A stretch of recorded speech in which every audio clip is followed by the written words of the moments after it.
like in a weird way, you're kind of like moving up the ladder because ultimately, if one follows that same path, you end up being possibly a pastor or even a bishop. Do you guys see it that way too? Like technically, this is like the starting point for eventually, because the next step would be minister, right? Yeah, it's not. I'm not here to say that it's not in some sort or some way like a hierarchy of some ranks, but on technically on paper, that's what it is. Yeah, I mean, you have your church member, or you have your soul, you have your member, you have your deacon, and you have your ministers, your pastors, your elders, a bishop, and then your bishop president, according to the Apostolic Assembly, right? Yeah.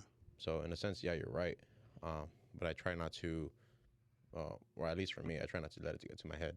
Gotcha, You know? gotcha. Which that's a good way to see it. The one thing that I always thought was kind of interesting was like the whole difference between like going from a local deacon to actually being initiated.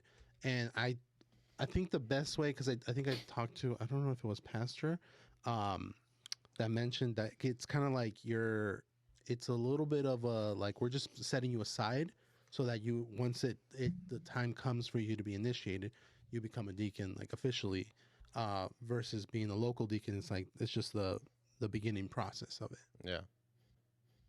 No, yeah, I agree. One thing I did like about our initiation was the pastor who spoke. He actually pastors at Second Long Beach Church. He mentioned that just because when you go into initiation as a deacon and you become a minister, don't forget that ministers are also deacons of the church. Right, right, right. Yeah, it's You not know, like you've lost that it's not like title you no or longer don't yeah. serve, the things that people don't want to do. I mean, you're still asked to do so. I mean, you should want to do so, right? Yeah. Kind of to not like forget your roots.